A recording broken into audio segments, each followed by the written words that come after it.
En el entorno del corto plazo, en el 18, en lo que queda de ese año y del año que viene, en lo que hace al entorno global, básicamente lo que nos tiene que preocupar, yo diría que son tres cosas, ¿no? Una, esa reacción hasta ahora un tanto inestable en términos de política comercial, en términos de aislacionismo de la administración americana. Nos tiene que preocupar de forma egoísta porque en la economía española el 34% del valor de nuestra producción son exportaciones. La economía española, el empresariado, y me atrevería a decir, el empresariado mediano de este país, el empresariado grande hizo una apuesta a la inversión directa en el extranjero. Ese fue el vector de internacionalización. Pero en la mediana empresa, la apuesta es la venta en el exterior.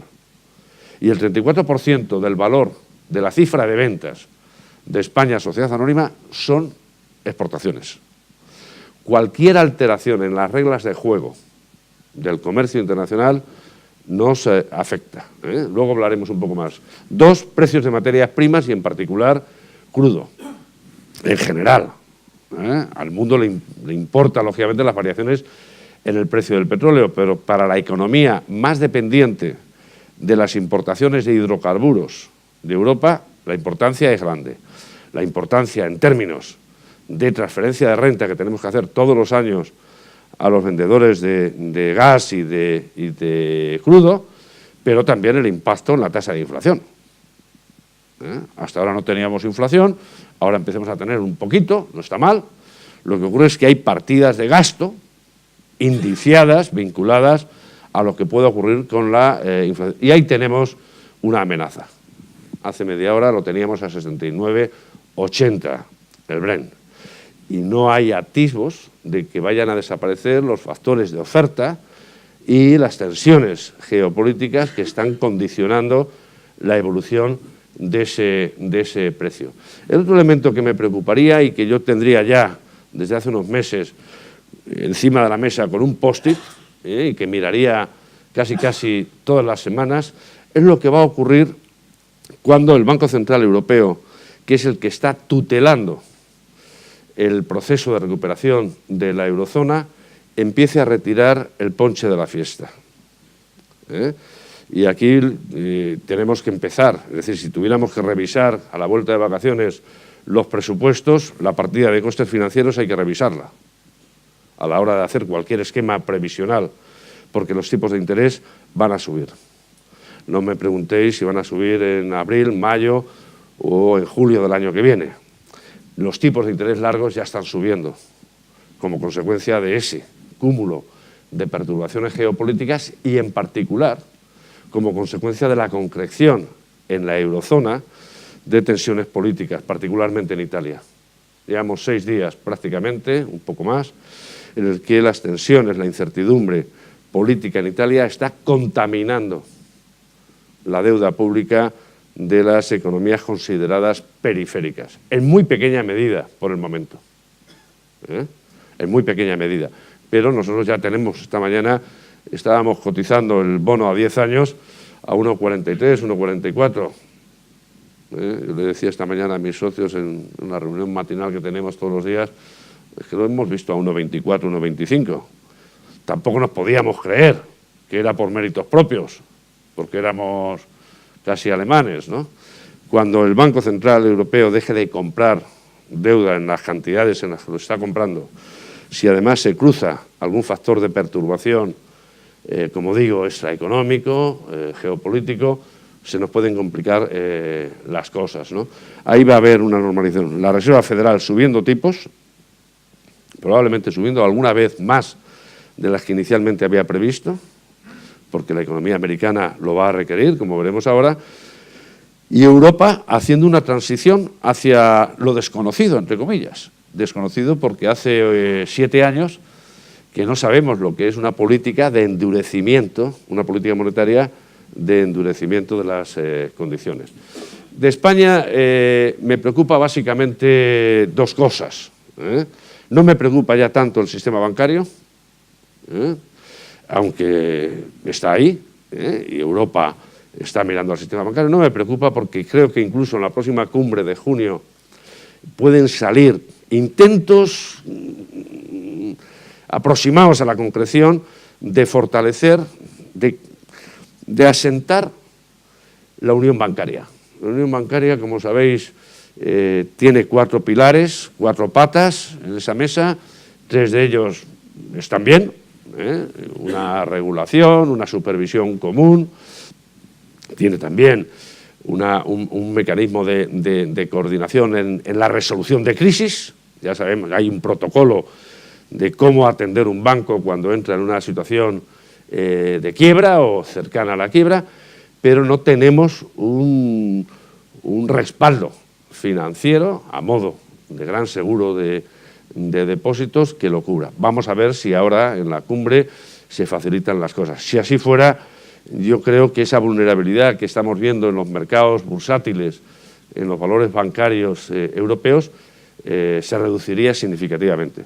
Digo vulnerabilidad porque ayer mismo le dieron otra vez a la banca europea, en cierta medida como consecuencia de lo que está ocurriendo en Italia. El otro elemento que me preocupa, o los otros 2 elementos que me preocupan, es los menores impulsos exteriores.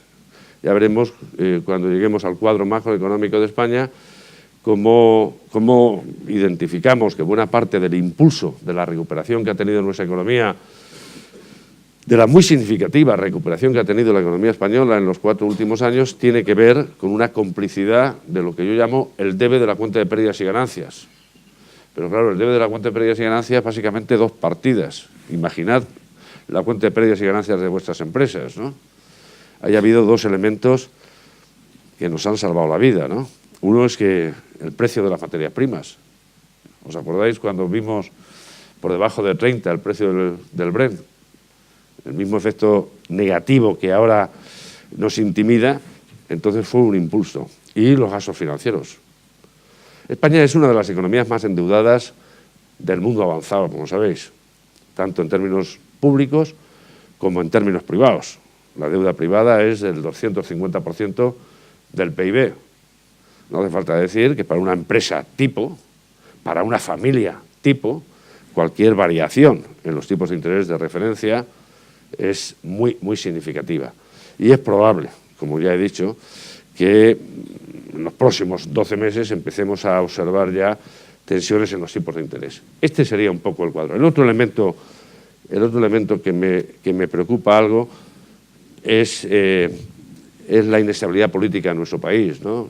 Derivada básicamente del conflicto catalán. Hasta ahora el impacto económico no ha sido grande. No ha sido grande para la economía española. La economía española lleva 3 años creciendo muy bien, y cuando digo muy bien no solo digo que crece cuantitativamente aceptablemente, sino que además la composición del crecimiento es buena. Y no se ha visto significativamente afectada por ese conflicto, pero es verdad que si persiste sí lo hará, y lo hará desde luego por lo que yo llamo el aumento de los costes de distracción.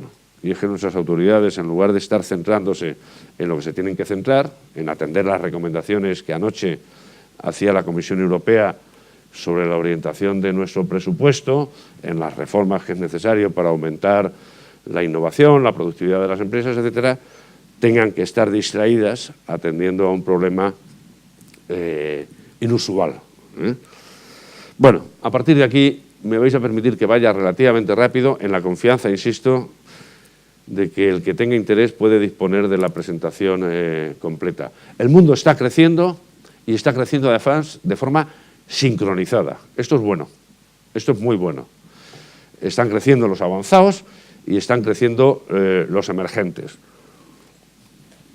Los emergentes más que las economías avanzadas. De hecho, las economías avanzadas, como veis, están un poco al ralentí, creciendo muy por debajo de lo que eran tasas tendenciales del pasado, quizá con la excepción de Estados Unidos, que tiene un fuelle amplio y que además está disponiendo de políticas económicas manifiestamente expansivas. y que van a garantizar un cierto crecimiento en los próximos 2 años, ¿no? La eurozona ha recuperado claramente su ritmo de crecimiento, sobre todo este año, y ojalá y mantenga un ritmo de crecimiento tendencial que no caiga por debajo del 2%. Hay alguna señal que luego veremos ya preocupante en lo que es el crecimiento de la eurozona. Los indicadores adelantados, es decir, las opiniones que muestran los empresarios y sobre todo los directores de compras, ya son menos favorables, un poquito menos favorables de lo que eran en el pasado. Y los emergentes no nos han dado un gran disgusto. Por gran disgusto yo entiendo que China hubiera de alguna forma interrumpido de forma significativa el proceso de saneamiento financiero en el que está inmersa, ¿no? Es verdad que los ritmos de crecimiento de China no son aquellos 10% que durante 22 años hemos estado observando, pero son crecimientos del 6 y pico por ciento que junto a lo mismo de India garantiza ese protagonismo que yo señalaba antes de los emergentes. Una asignatura pendiente que tiene lógicamente un corolario empresarial muy claro. La productividad no está creciendo, no está creciendo. No voy a remitirme a los argumentos de Gordon cuando dice, bueno, cuidado, es que la innovación que se está generando no es tan aceleradora de la productividad como en el pasado, pero la productividad está, como veis, incluso ha tenido variaciones adversas recientemente y ahora estamos en una situación de estabilidad, en una situación plana. Lógicamente, ese esquema general, ese gráfico, oculta diferencias. Todavía hay economías avanzadas en el norte de Europa, donde efectivamente se perciben claramente ganancias de productividad, y otras economías, como son las del sur, la mayor parte de la eurozona, desde luego la nuestra, donde la productividad no crece. O si crece, es simplemente porque cae el denominador. La productividad, en última instancia, no es otra cosa que el valor de lo que produzco en relación al coste de lo que produzco, ¿no? Hay una productividad mala, que es la que determina su aumento a través de caídas en el precio o en el coste de los factores, el coste del factor trabajo, y hay una productividad buena, que es la que viene a través de la productividad total de los factores, a través de mejoras en los procesos, mejora de la calidad empresarial, etcétera, etcétera, ¿no? Esta es la clave. La segunda es la clave. Hay países en los que sí crece, otros no. Se está avanzando en la reducción del desempleo en todo el mundo. Esto es bueno desde el punto de vista del asentamiento de la confianza de las familias y, por lo tanto, de la demanda del consumo. Lo que ocurre es que sería bueno también que los salarios se normalizaran, sobre todo en la eurozona, donde se mantienen mucho más estables. Sin variaciones salariales, sin aumentos de renta, no hay consumo. Y todavía en la mayor parte de las economías de la eurozona, el 60% del PIB es demanda de consumo. Necesitamos que suban las rentas salariales en aquellos países que son clientes nuestros, por ejemplo, clientes no solo de la industria, clientes también de los servicios. Es necesario, ¿no?, que haya una confianza de las familias, porque el nivel de endeudamiento de las familias es todavía elevado, más elevado en unos países que en otros. En la OCDE están niveles más o menos razonables, pero en Europa la deuda de las familias es elevada. Y como sabéis, dentro de Europa, o mejor dicho, dentro de la eurozona, la vinculación del coste de la deuda al Euribor, es decir, al tipo repo que fija el Banco Central Europeo, es estrechísima. La correlación es muy, muy, muy alta. Eso quiere decir que si hay elevaciones en el Euribor en los próximos 12 o 14 meses, la disposición de renta para gastar, para consumir, para viajar de las familias será relativamente menor, ¿no? Se ha reducido en cierta medida, pero como veis, la deuda de las economías avanzadas está ahí en niveles todavía relativamente elevados. Donde sí ha habido avances, donde sí va a seguir habiendo avances, es en el stock de deuda pública de las avanzadas. Si queréis, los que podríamos ser del plan antiguo, podríamos pensar antes, cuando hablábamos de la deuda pública y pensábamos desde el punto de vista empresarial, pensábamos en el efecto crowding out, en el efecto expulsión. Cuanto mayor sea la deuda que tienen las administraciones públicas, más competitiva será contra la capacidad de captación que yo tengo. A mí me interesa, como empresario que quiere acceder a los mercados de capitales, que no tener un competidor, una especie de gran demandante de crédito como son las administraciones públicas. Hasta ahora no ha sido así. La deuda pública, como veis, no ha dejado de aumentar en todas las economías avanzadas, pero ya se ha estabilizado. En AFI, nuestro departamento de análisis prevé que se va a estabilizar e incluso puede ir reduciéndose marginalmente en los próximos años. Porque lo que sí está clara, veis ahí la línea verde, es una reducción incontestable en los déficits públicos, en toda la OCDE, ¿no? Y eso va a hacer que efectivamente nos situemos en stock de deuda pública asimilables.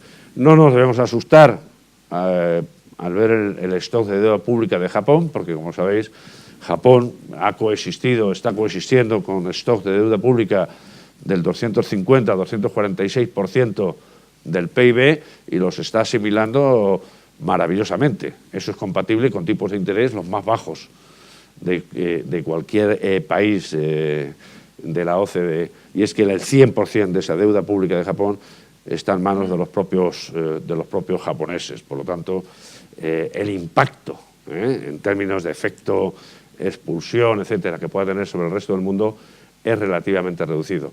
El único caso que efectivamente puede generar alguna tensión es el de Estados Unidos, que no la va a reducir, incluso la puede aumentar algo más de lo que aparece ahí, ¿no? Porque la administración estadounidense está inmersa en unas políticas manifiestamente procíclicas, políticas fiscales consistentes en reducción de impuestos, por un lado, pero también en aumento de la inversión pública en infraestructuras y en aumento del gasto militar.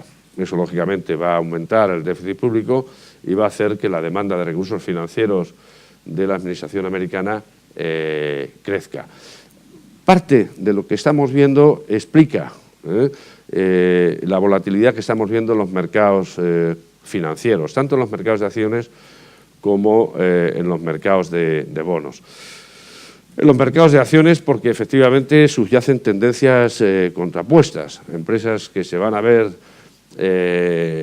condicionadas por el endurecimiento futuro de la política monetaria en Estados Unidos, que ya está clara, pero también del Banco Central Europeo, empresas que se ven afectadas por esos márgenes de incertidumbre que hay en el comercio global, empresas que de la noche a la mañana tenían el 80% de su facturación confiada en la vigencia del NAFTA o del Acuerdo Transpacífico y que de la noche a la mañana sus equipos comerciales han tenido que revisar de arriba a abajo, ¿no? Y en el mercado de bonos otro tanto. Hasta ahora teníamos una situación de relativa estabilidad, sobre todo en Europa, pero los problemas a los que he hecho referencia, sobre todo en Italia, han dotado de cierta volatilidad el mercado de bonos. Y una advertencia. Todo esto tiene lugar con niveles, insisto, ya lo he dicho antes, de endeudamiento privado en máximos. Cuando hablo de endeudamiento privado no solo hablo del endeudamiento de las familias, sino hablo también del endeudamiento de las empresas. Porque la mayoría de las empresas aprovechó la bonanza monetaria que hemos tenido y cargaron de deuda. Aquí se da una cuestión empresarialmente muy sugerente, ¿no? Lógicamente han cargado de deuda, era lógico, además, si los tipos de interés se van abajo, si algunas empresas han podido estar emitiendo bonos por debajo a un tipo de interés inferior incluso al que emitía su tesoro, lo razonable era tomar. En las materias primas, como ya he dicho, tenemos que atender básicamente a los hidrocarburos. Estados Unidos, decía, va a crecer. El problema de Estados Unidos no es tanto garantizar ritmos de crecimiento, que los ha garantizado ya, con unas políticas claramente procíclicas, que ha conseguido situar al día de hoy su tasa de paro por debajo del emblemático 4%, y que por lo tanto, con un paro prácticamente inexistente, está registrando tasas de variación, tasas de incremento de los salarios cercanas al 3%, y también algo más de inflación, que si se añade a las perturbaciones proteccionistas, lógicamente aumentos en los precios. El precio de las lavadoras y del acero ya ha subido de forma significativa, porque una de las primeras decisiones que tomó el presidente Trump fue contingentar y gravar la entrada de lavadoras. Ha subido un 14% el precio de las lavadoras, ¿no? Y como es lógico, por otro lado, porque el sentido común, ya no solamente la teoría económica, nos dice que cualquier medida proteccionista se acaba traduciendo en una menor competencia doméstica y, por lo tanto, en una propensión a elevar los precios nacionales, ¿no? Y eso es lo que estamos viendo. El cuadro macro, por lo tanto, de Estados Unidos es un ritmo de crecimiento cercano al 2,5%, una tasa de paro muy baja y una tasa de inflación que legitima que la Reserva Federal vaya a subir tipos incluso a un ritmo quizá más acelerado de lo que teníamos previsto. China, para mí lo más sorprendente de China no es que esté creciendo al 6 y pico, sino que está haciendo una metamorfosis brutal. China, todavía hay gente que piensa que es un productor de manufacturas que compite de forma desleal con el resto del mundo. Esta es una visión del plan antiguo. Claro que produce manufacturas, pero China es una economía que está haciendo un desplazamiento. Mientras nosotros estábamos gestionando la crisis, China estaba invirtiendo en conocimiento, es decir, en I+D, bastante más que Europa. China es una potencia tecnológica. Las manufacturas se las ha dejado a los vietnamitas y a algunos otros, y China está intensificando su producción orientada, uno, a la demanda interna, pero dos, a tener unas posiciones de frontera en lo que es tecnologías digitales, aunque no solo. El resultado es que ya no se le puede acusar a China de que tiene un superávit comercial excesivo, ¿no? Porque China resulta que es el principal comprador del mundo. China es un gran importador.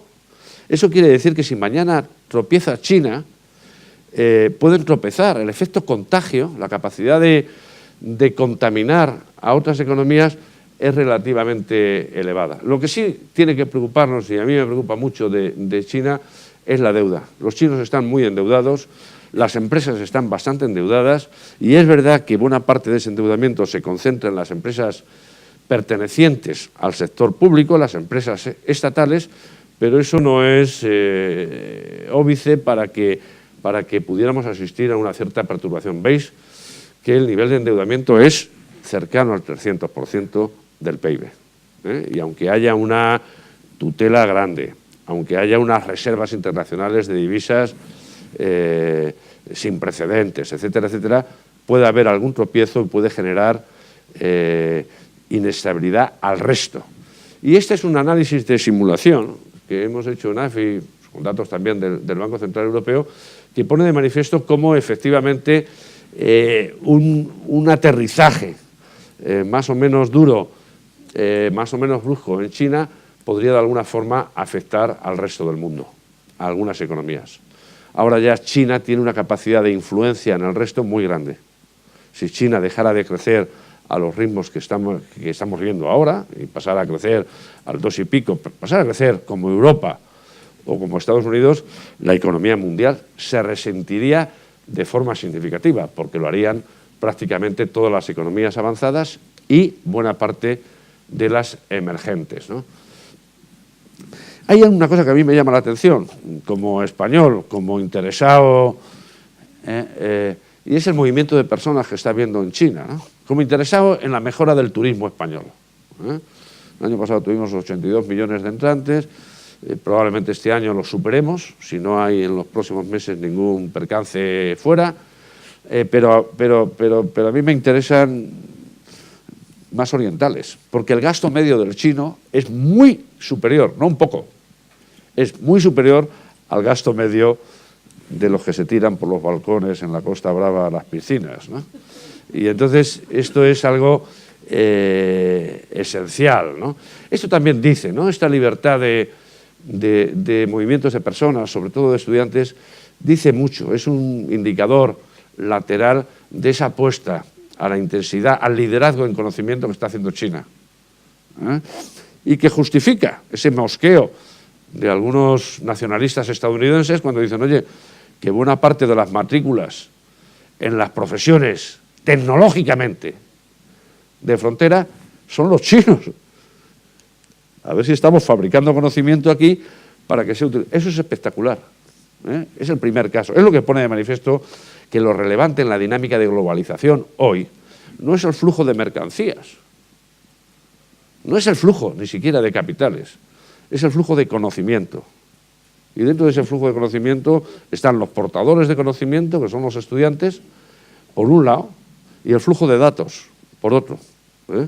Razones lleva la administración americana para centrar la discusión no en el déficit comercial, que es una estupidez, el déficit comercial bilateral, no, sino en el acceso al origen del conocimiento, al origen de la innovación tecnológica de esas empresas. La eurozona recuperó durante el año pasado un ritmo de crecimiento más que aceptable, ¿eh? Y dices, hombre, ¿nos conformamos con un 2,5? Sí, nos conformamos con un 2,5, ¿no? Porque veníamos de donde veníamos y ojalá y pudiéramos mantener un ritmo de crecimiento similar en el futuro. No va a ser fácil, ¿no? La composición del crecimiento es muy aceptable, pero, insisto, el principal factor de riesgo es qué ocurre cuando nos quiten parte de la respiración asistida, ¿eh? Lo que ha ocurrido en la eurozona es clave, ¿eh? A partir de aquel 25 de julio del 2012, que fue cuando el presidente del Banco Central Europeo mostró su disposición a hacer lo mismo que 4 años antes habían hecho sus colegas, la Reserva Federal, el Banco de Inglaterra, ha sido clave, no un poco importante, clave porque inyectó recursos financieros, clave porque ayudó a financiar la deuda pública, clave porque apuntaló la unión bancaria, clave porque dentro de esa unión bancaria el Banco Central Europeo asumió un papel de supervisor bancario único y clave porque de alguna forma ha aguantado las resistencias de algunos miembros del Consejo del Banco Central Europeo para retirar de forma prematura esos estímulos. A nosotros en particular nos ha venido bien, muy bien. Probablemente España es de los principales beneficiarios de esa política monetaria, pero el conjunto de la eurozona también. Eso es lo que os comentaba antes, ¿no? A mí ya los PMIs que muestran, algunos no señala, pero veis ahí hay una inflexión, ¿no? En los indicadores anticipados, en esos leading indicators que marcan las opiniones de los directores de compra. A esto me refería con los límites de la política monetaria. Ya no se puede esperar mucho más de la política monetaria. El balance del Banco Central Europeo está cargado y aunque la tasa de inflación que se puede prever ahora no va a dar un salto espectacular, pero sí se aleja el riesgo de desinflación o de deflación, que era el que motivaba básicamente las políticas, el que justificaba las políticas monetarias expansivas del Banco Central Europeo. Llegamos a la economía española. El cuadro macro hoy es un cuadro muy bueno, muy bueno en términos de crecimiento, muy bueno en términos de composición del crecimiento, porque seguimos viendo crecimientos de las exportaciones más que aceptables, crecimiento de las exportaciones que ninguno de los que estamos aquí hemos visto en el pasado, a pesar de que cuando crecen las exportaciones crecen las importaciones, lo hacen de forma, yo diría que razonable, y nuestro sector exterior, que en 2007 llegó a tener un agujero en la cuenta corriente del 10% del PIB, hoy no drena posibilidades de crecimiento y tiene un saldo moderadamente positivo. Para mí, si me preguntaran cuál ha sido la contrapartida favorable de la crisis, claramente el aumento de la propensión exportadora del empresariado español, clarísimamente. Hemos aumentado el número de empresas que exportan de forma regular, eso es muy importante. Hemos diversificado los destinos geográficos de nuestras ventas al exterior y hemos diversificado lo que vendemos, los bienes y los servicios que vendemos. El resultado es, en cierta medida, yo me atrevería a decir, un cambio estructural en el sector exterior de la economía española.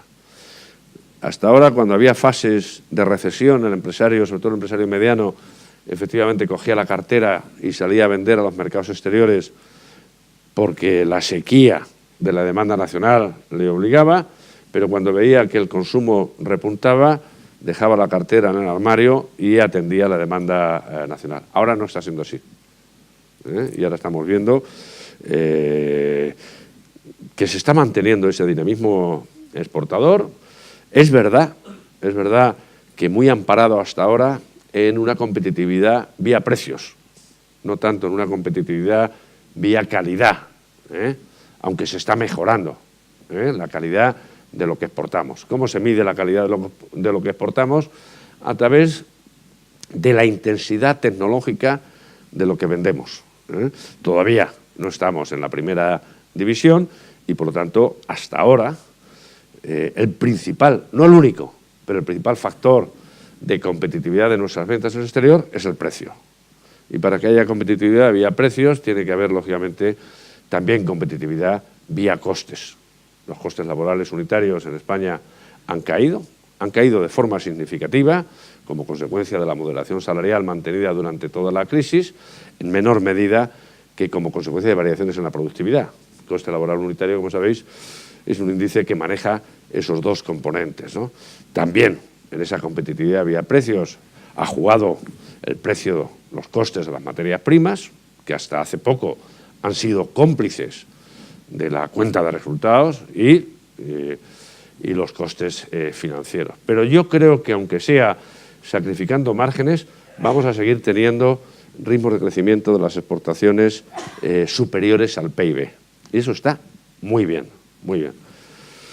Bueno, teníamos una asignatura pendiente en términos de finanzas públicas que se está corrigiendo, no al ritmo que habíamos prometido con Europa, pero con todo la deuda pública se puede estabilizar.